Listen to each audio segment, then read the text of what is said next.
Hi, I'm Odessa. While I was living abroad, my sister sold off our family home, drained the account in my name, and erased me from the will. My parents? They watched in silence, like I never existed.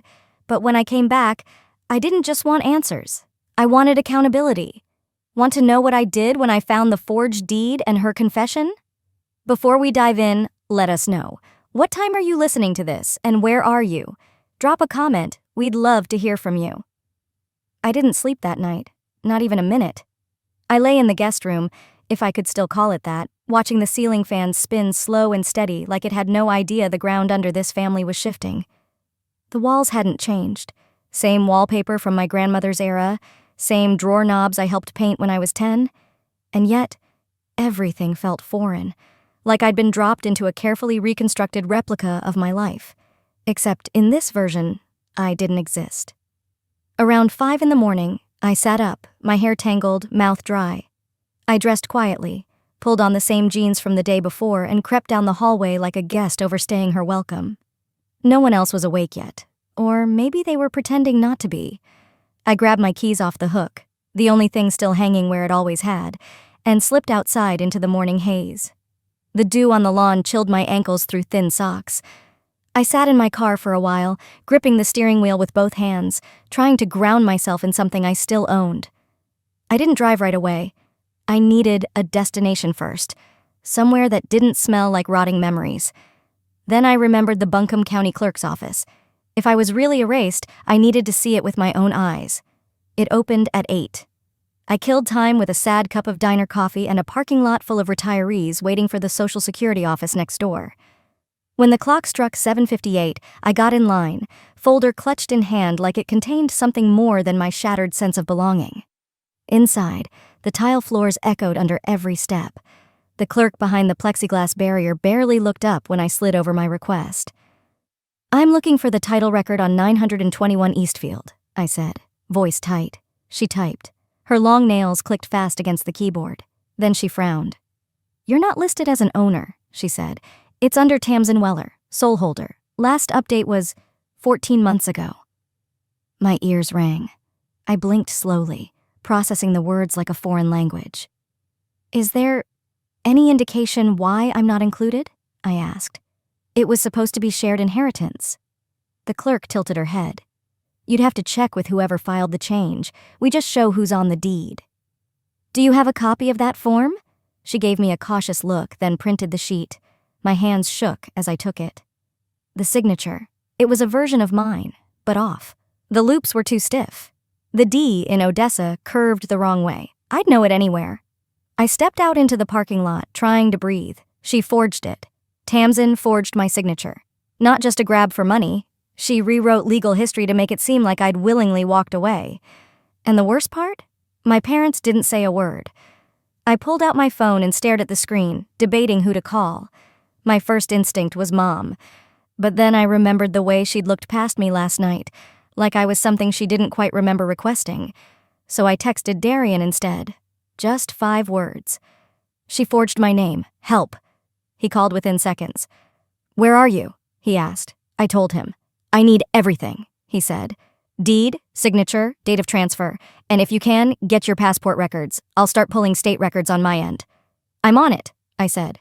There was silence for a moment. Then he added, "Odessa, we might be looking at criminal territory here, not just inheritance disputes. If she forged your name on a property title, especially involving estate law, it's serious." "I know," I whispered. "That's why I'm not running this time." I drove home, if I could still call it that, heart pounding. When I stepped inside, the house was quiet. Too quiet. Tamsin was in the kitchen, flipping through a stack of mail. "You're up early," she said without turning around. "I went to the clerk's office," I replied. "Interesting paperwork filed on the house." She stiffened. Just barely. "We've been over this." "No," I cut her off. "You've talked. I've been erased. That's not the same as over." Her eyes met mine now. Cool, sharp. "Odessa, you weren't here, you left. You went off to Europe and stopped checking in. We made decisions." "You forged my name," I said. She smiled thinly, brushing her hair behind her ear. "Can you prove that?" I looked at her for a long time, seeing past the veneers and the casual cruelty. "Yes," I said. Yes, I can. She flinched. Just a flicker, but I saw it. Then she turned away, dismissing me like a waitress who'd brought the wrong order. We'll talk later, she said. No, I replied, voice steady. We'll talk again when I bring a lawyer. I went back to my old room and shut the door. I didn't cry. I didn't scream. I opened my laptop, pulled up a folder labeled Zurich Travel, and started piecing together my alibi. It was strange, realizing your own family had plotted your removal like a quiet political coup. No guns, no blood, just ink and silence. But they made one mistake. They thought I wouldn't notice. They thought I wouldn't fight. I didn't sleep. And by morning, I'd already booked an appointment at the county clerk's office. The woman behind the glass looked up and said, "You're not on the ownership record anymore."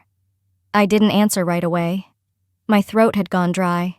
Not because I didn't expect the words, but because hearing them made it all too real.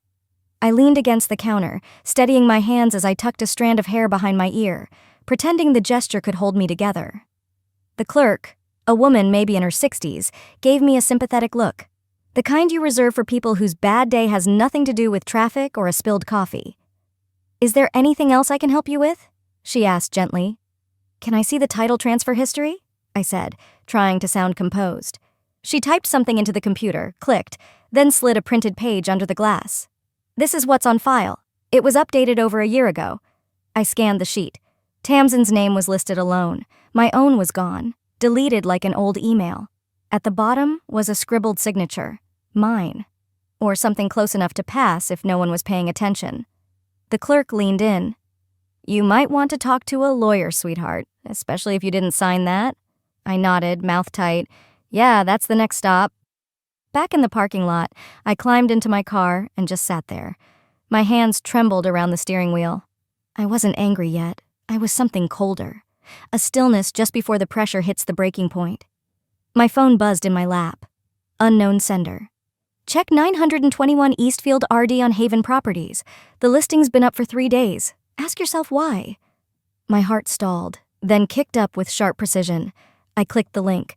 The listing was right there, in bold font. Charming family estate, motivated seller. A slideshow began autoplaying. My grandparents' living room, polished and staged. The fireplace where we opened Christmas gifts now had a designer plant in its place. My bedroom, the one with the window seat, was labeled as a cozy reading nook. Tamsin hadn't just erased me. She was repackaging my childhood like a product on a shelf. The listing agent's contact was at the bottom. I didn't hesitate. I hit call. "Hello, this is Greg from Haven Properties," a chipper voice answered. "Hi," I said, adjusting my tone. "I saw the listing for 921 Eastfield and was wondering if it's still available." "Ah, yes, just hit the market. Beautiful place. It's been in the same family for generations, but the current owner is moving out of state." "And the title's clean?" I asked, careful not to let my voice crack. "Clean as it gets. We've already run all the title work, no liens, no secondary claims. Should close fast. Would you like to schedule a showing?" "No, thank you," I said, and hung up before I could say something reckless. I sat in silence, letting that last phrase ring, clean as it gets. Darian. I had to call Darian. Instead, I texted, "Found a listing. It's happening behind my back, confirming full title under her name." My screen lit up within seconds. Darian. "Send me everything. I'll check the transfer docs. There may be forgery." I forwarded the email, the title document, and a screenshot of the listing. My fingers moved faster than my thoughts. I wasn't spiraling. I was collecting ammo. That night, after dinner that I barely touched and a house full of people who refused to acknowledge the quiet storm gathering in the corner, I grabbed my coat and keys again. No one asked where I was going.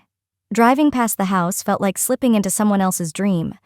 Tamsin's car was in the driveway, and through the window I saw her, glass of wine in hand, laughing with someone. She looked free, effortless, like betrayal was just another Tuesday. I didn't knock.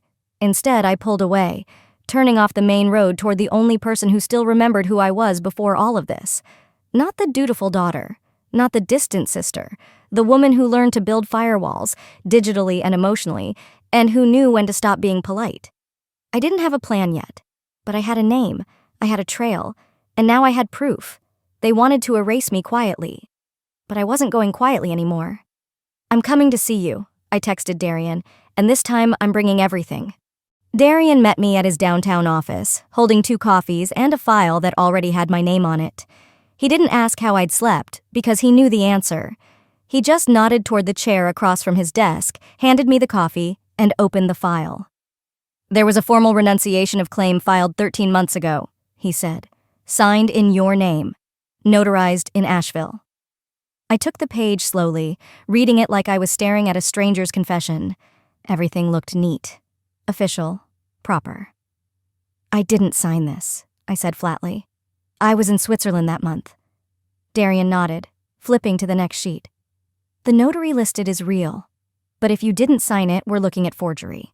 I can subpoena the notary's book and signature log." "She forged this," I whispered. "She didn't just want my part, she wanted the records to show I gave it away." The betrayal settled differently now, less like a punch, more like a cold wind settling into my spine. Later that evening, after hours of reviewing documents, I sat on the couch in my Airbnb with my laptop in my lap, trying to distract myself. But distraction didn't work. My hand wandered to Facebook. There, in a local community thread, was my name.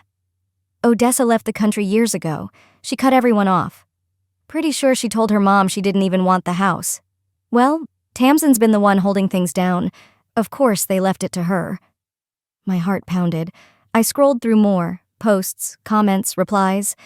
It wasn't just gossip. It was deliberate, controlled, like someone had planted half-truths and let them grow in the cracks of silence. I messaged my mother. "Did you tell people I walked away from the inheritance?" She didn't reply immediately. I stared at the screen, willing it to light up. An hour passed. Then 2. Finally, her reply came in a single line. "You weren't here, sweetie. That's what people assumed. Tamsin just explained things." Explained. That word burned more than anything else. I didn't expect her to lie for me, but she let others build a lie around my absence and never corrected it. The next morning, I called her. She answered on the 3rd ring. "Hello?" "It's me," I said. "Oh, hi, honey." Her voice was soft but careful, like she didn't know which version of me was calling, the daughter or the problem. "I need to ask you something," I said. "Why didn't you tell me what was going on with the house, with the will? Why didn't you ask me before removing my name?" She paused, then said gently, "I thought Tamsin was keeping you in the loop. She said she'd emailed." "She didn't." A long pause stretched over the line like a crack widening. "We didn't want conflict. You've been gone for so long, and Tamsin, she handled it all. Your father and I, we just didn't want drama." "Drama?" My voice sharpened. "You know what I mean," she replied quickly. "You've always been more independent. Tamsin, she stays close." That one sentence told me everything. They didn't choose her because she was right. They chose her because she was there. That evening, I needed to clear my head, so I walked to the little cafe on the corner, ordered tea I wouldn't drink, and sat by the window. I had barely stepped out when I saw them, my father and Tamsin, walking along the sidewalk, laughing, carrying a shopping bag. I didn't call out. I didn't move. I watched them pass, my body rooted in place like something invisible held me still. They looked like a holiday card, a father and daughter so comfortable in their rhythm, you'd never guess someone was missing from the picture. And that was the cruelest part. I hadn't been forgotten. I had been rewritten. Later that night, I opened my laptop again, reviewed the paperwork, and highlighted every inconsistency. The forged date, the notary's signature location, the mismatch in initials. I opened a clean sheet of paper and wrote out my list. Notary log subpoena passport stamp from Zurich. Witness from my old job abroad. Screenshot. Every rumor thread. Collect digital evidence of listing edits. I wasn't just reacting anymore. I was preparing. Because if they thought I'd vanish quietly, they had no idea who they'd train me to become. "This ends now," I said aloud. To no one, but also to everyone. Darian's voice sharpened through the line. "The notary in the file. She notarized 4 documents that same week. One of them was a medical directive, signed by your mom." I stood up from the bench outside the courthouse, breath caught somewhere between my chest and throat. "That was when she had the fall," I said. "She was in and out of rehab." Darian continued. "Exactly. The same week she supposedly signed over the inheritance." My mind raced back to that winter. My mother had slipped on ice outside the grocery store, hit her head on the curb. She called me 2 days after, confused and emotional. She thought I was still in college. I had to remind her I was calling from Switzerland, not from the apartment on Greenleaf Street. She wasn't all there, I said, barely recognizing my own voice. That's what worries me, he said. A notary can't certify a signature if the signer isn't lucid. If we can prove mental incompetence, this goes way beyond civil fraud. The next morning, I drove to the small rehab center just outside Asheville, Myrtle Pines Recovery. The nurse at the front desk looked uneasy when I asked for records, but softened when I mentioned I was her daughter. "Off the record?" she whispered, glancing down the hallway. "Your mom wasn't making any legal decisions that week. She was forgetting names, confusing years. I had to remind her daily why she was even here." She handed me a copy of the patient file, notes scribbled by the on-duty therapist and right there in black ink. "Patient disoriented, appears unaware of time and place." Next to that was a signature on a legal release, with a notary stamp. No witness, no doctor's sign-off, no social worker present. "She signed something," I murmured, flipping through the pages, but she didn't know what she was signing. That night, back in Raleigh, Darian leaned over the evidence sprawled across his conference table. "This isn't just unethical," he said. "It's possible coercion, maybe elder abuse." I nodded slowly. Tamsin handed her a pen while she was half-conscious, and Mom trusted her enough to hold it. There was grief in that, not just for what was taken, but for who they used to do it. 2 days later, we followed the paper trail to a different battleground, the bank. We entered the same branch where my parents had managed their joint account since I was 16. The marble floors and soft jazz felt almost cruel now. A polite, nervous teller brought up archived records, while Darian showed our authorization forms, and then she froze. "There's a transaction from early March last year," she said. "A wire for $45,000. She turned the screen toward us. The authorization form was signed Odessa Weller. I stared at it. Neat cursive, off just enough that I knew it wasn't mine. "I was out of the country," I said. "I can get the passport stamp, and flight logs." Darian looked at me, quiet for a second, then turned to the teller. "We'll need a certified copy of this, and the camera footage from that transaction day, if it still exists." "They forged your signature to clean out your portion," he said to me as we walked out. "This isn't a mistake. This was a strategy." I didn't respond. There wasn't space in my chest for words. Back at the house that night, I stood in the guest room, my old room, my eyes catching the cracks in the ceiling I once used to count before falling asleep as a kid. I looked at myself in the mirror. No tears came, just a sharpness behind my ribs that wouldn't ease. I didn't want revenge. I wanted truth, and I wanted it documented. I opened my laptop and logged into the security system I had set up for my parents' home, back when they complained about prowlers and porch pirates. They never bothered changing the credentials after I left. The screen blinked to life. The kitchen came into view, light streaming through the blinds, and in the middle of the frame, Tamsin. She was gesturing at the ceiling, pointing toward the hallway. A man I didn't recognize stood beside her, nodding, taking notes. My mouth went dry. She was giving a tour, like it was already hers. I leaned forward, recording the feed with my phone, just in case. This wasn't paranoia anymore. This was proof. I opened the live feed. Tamsin was in the kitchen, pointing at the ceiling, giving a tour to a man I didn't recognize. I leaned closer to the screen, turning the volume up just enough to catch the cadence in Tamsin's voice. Calm, cheerful, too rehearsed. "The title's clean," she said, walking ahead of the man with the clipboard. "I have full authority. My mother signed power of attorney over to me before her condition worsened." I paused the feed. She was lying, effortlessly. The power of attorney had been revoked months ago. My mother had signed the revocation form herself. I had helped her submit it digitally to the state while on a Zoom call from Zurich. Tamsin knew that. But she was betting no one else would dig deep enough to check. I called Darian immediately.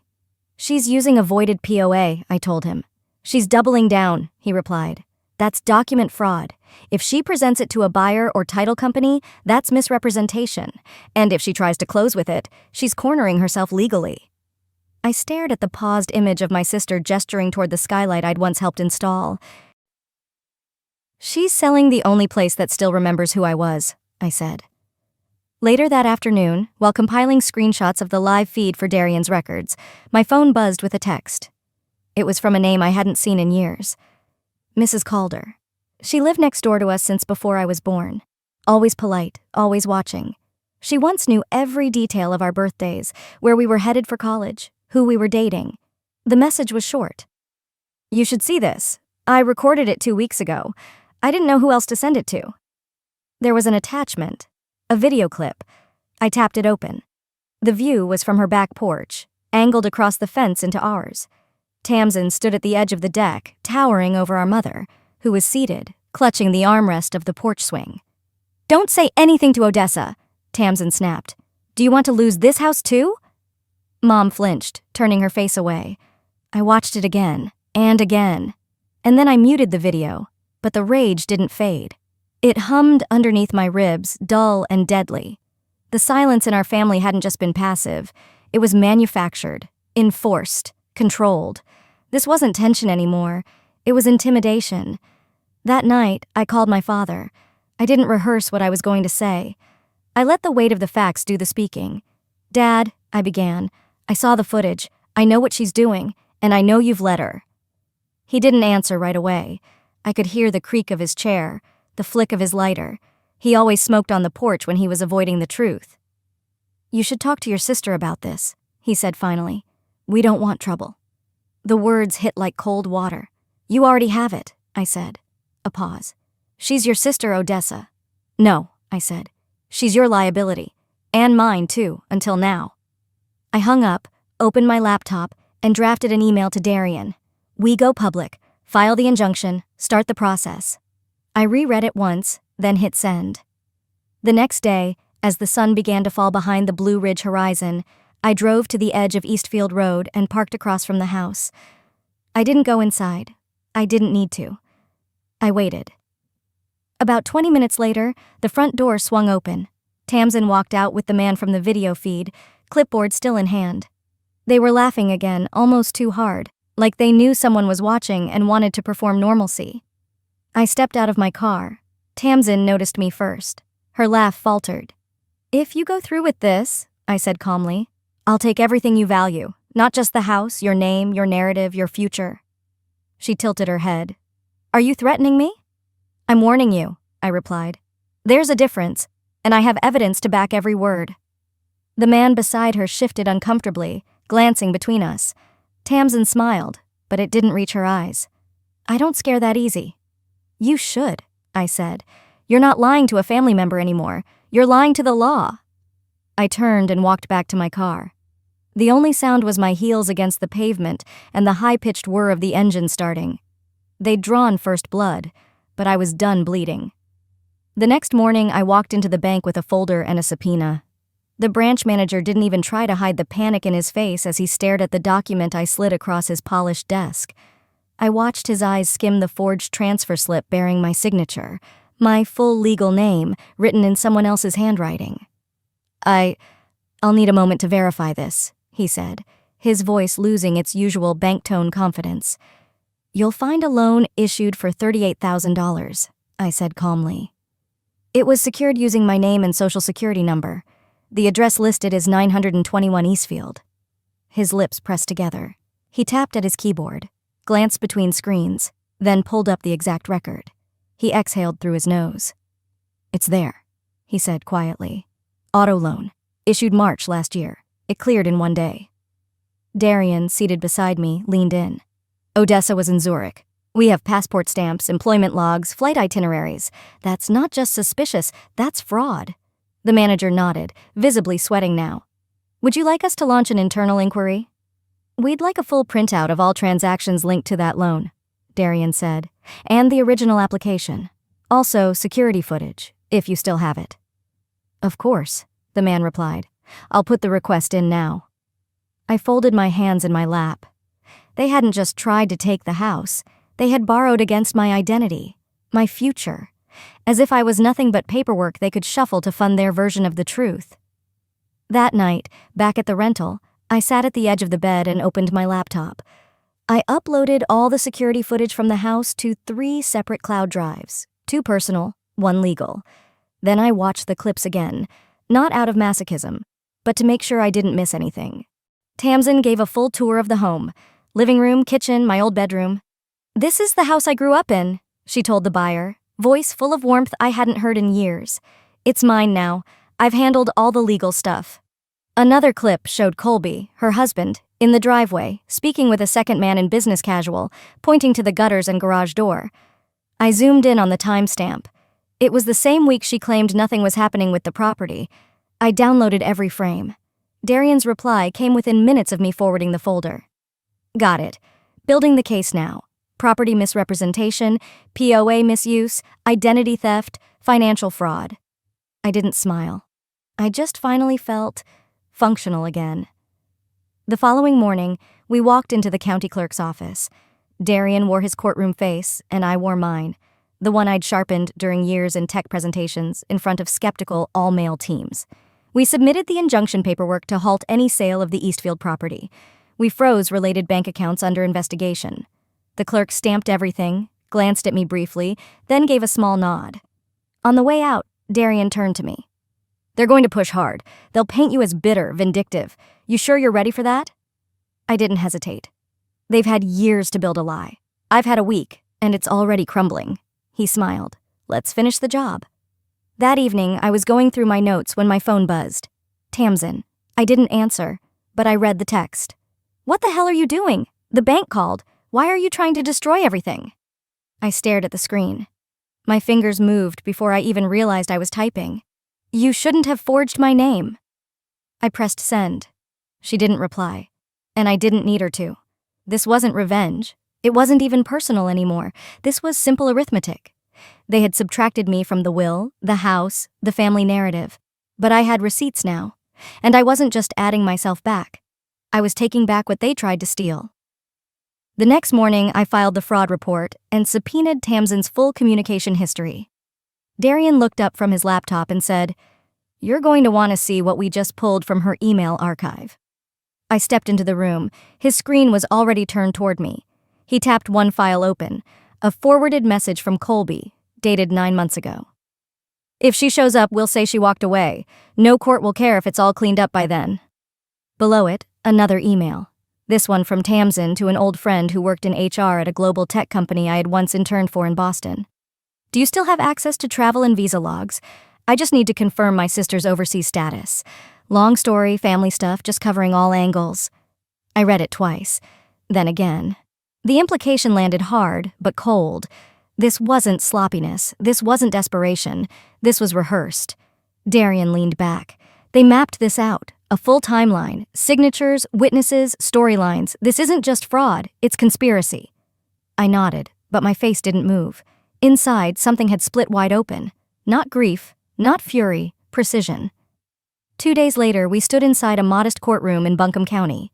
The judge had granted an emergency injunction hearing after our petition passed preliminary review. We had one chance to put everything on record. Darian presented the paperwork first. Clear, undeniable copies of the forged loan, the false power of attorney, the bogus withdrawal documents. Then he connected them with the footage. Tamsin laughing through tours of the house, Colby checking gutters, the recorded audio of her coercing our mother into silence. And finally, the emails. Laid bare, labeled, chronological, a digital blueprint of intent to defraud. Tamsin sat across the aisle in a stiff blazer she wouldn't normally wear, her expression molded into innocence, but her shoulders were tense. Her lips stayed pressed in a smile that didn't fit. The judge looked at her. "Miss Weller, do you dispute that these communications were sent from your personal account?" Tamsin cleared her throat. "I was just trying to make sure everything stayed orderly. She was gone. She left the country. We thought she didn't care anymore." That was when I stood up.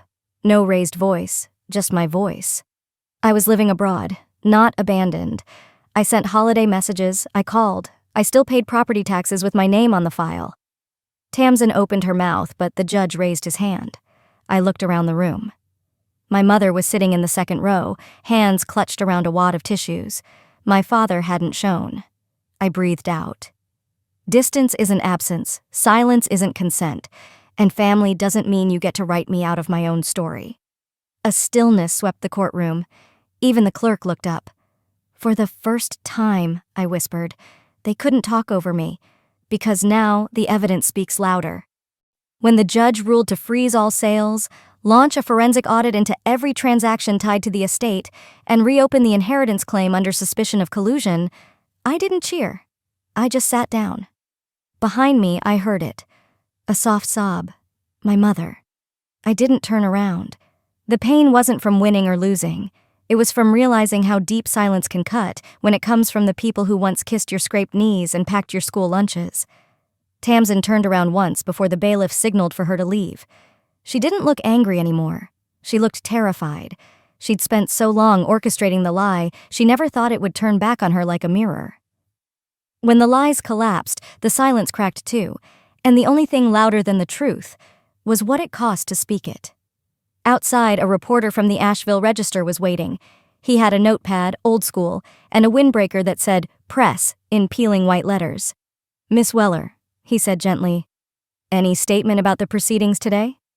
I didn't answer right away. The air was cool, the kind that makes you suddenly remember where you are. Finally, I said, "What happened wasn't just legal, it was personal. That's the problem with family fraud. People think it's okay because it's blood." He nodded, scribbled something down. I added, "They used my last name to erase me. I used their lies to make them visible."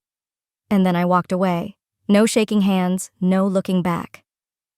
"The judge gave us 7 days to present the full forensic audit," Darian said.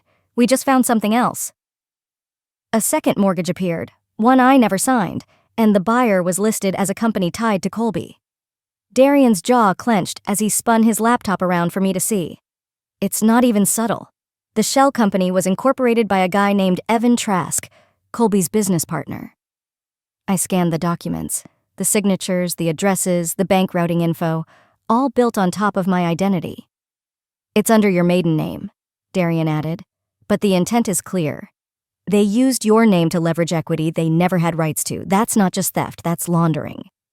He didn't need to say anything else. It clicked in one sweep. They weren't trying to preserve the house. They were trying to flip it into cash, scrubbed clean of me, erased for profit. And they nearly got away with it. We drafted the settlement terms that afternoon. I wanted the terms clean. No poetic justice. Just legal, inarguable justice. Tamsin would forfeit all claims to the estate. Colby would be reported to the State Fraud Board and disqualified from holding financial licenses. Tamsin would sign a notarized statement confessing to the forgeries, the misuse of power of attorney, and her coordinated plan with Colby. In exchange, I wouldn't press criminal charges that could land her behind bars. At first, she refused. Predictable. She called me vindictive, said I never wanted the house anyway, and that this was just about ego. But that was before Darian sent her the full audit, before she saw the camera angles from the porch, before the court transcripts landed in her inbox, before the emails with timestamps, her voice on video, and a lawyer who hadn't missed a single filing. She folded, she signed, and for the first time since I'd stepped off that plane from Zurich, I exhaled. I drove to my parents' house alone. No court order, no reporter, no Darian.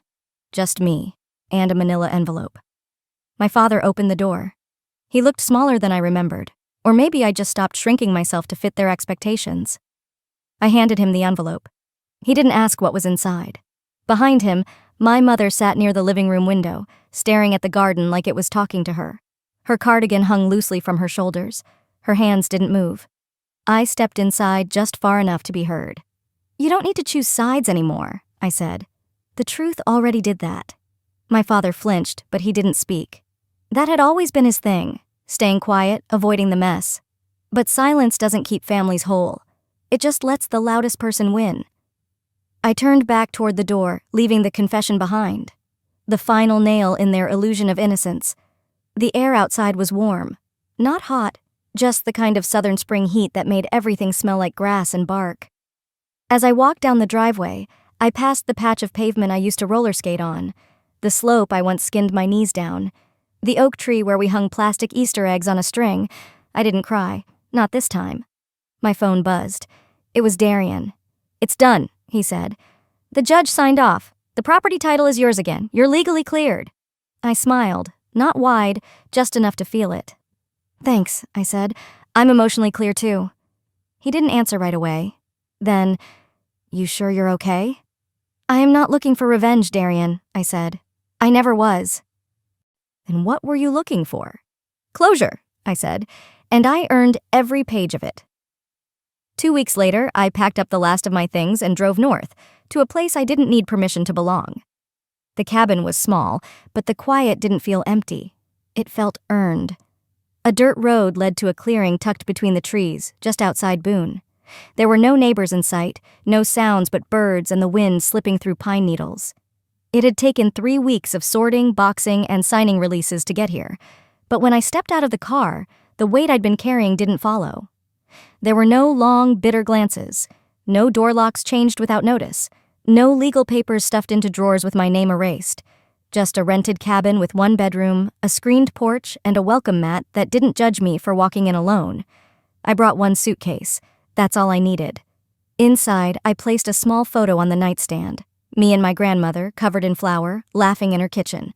Everything else, the past, the silence, the betrayal, I left behind. I opened a new bank account under my full name. No joint holders, no hidden access, no surprises. Later that night, my phone buzzed. Darian. Property fully restored, you're safe, and Tamsin's confession is archived under legal seal. I didn't reply right away. I stared out into the dark woods, then texted, I didn't want her punished. I wanted her stopped. Because there's a difference. The next morning, I sat at the kitchen table and started writing. Dear Mom and Dad, I don't hate you. I just finally saw you for who you are when no one's watching. You protected the louder one. You excused her lies, and when it counted, you chose the easy silence over the hard truth. I'm not writing to change your mind. I'm not asking for apologies. I'm writing this because I need to leave something unsaid. Somewhere. Love doesn't always get an ending. Sometimes it just gets a drawer. I folded the letter carefully and slid it beside the bed. I never planned to mail it, but it felt better having it close. Not for them, but for me. Some wounds don't want apologies. They just want peace. Tamsin left Asheville, quietly. Word spread from neighbors who never really liked her but always smiled anyway. Colby lost his license. His name now lived in red ink on state registries. They were whispered about, not defended, not missed. I didn't celebrate, but I didn't mourn them either. Some truths take their time, but they always show up. You can't build your future on a grave you dug for someone else. Weeks passed. One morning, I opened the screen door and stepped onto the porch with my coffee. The sky was streaked with soft orange. The air held that kind of early mountain chill that cleared your thoughts. I didn't check the camera feed. It no longer existed. I didn't refresh the legal case folder. It had been archived. I just sat and breathed. I took a sip and said, not to anyone, but not exactly to no one either. I'm not angry anymore. I'm just done. They took the house. They took the name. They spun stories around the girl who wasn't there to fight back. But I came back. Not for revenge, for resolution. And I got it. They used my absence to erase me. But I used their lies to rewrite myself. I didn't win by taking everything back. I won by taking back the only thing they never expected me to fight for. My peace. Sometimes the deepest betrayal doesn't come from strangers. It comes from the people who share your name, your blood, your history. Odessa's story isn't just about inheritance or forged signatures. It's about reclaiming your voice when others try to silence it, and finding peace not through revenge, but through truth. What would you have done in her place? Would you walk away quietly or fight to be heard? If you found this story powerful, or it reminded you of someone in your life, let us know in the comments below. We'd love to hear your thoughts.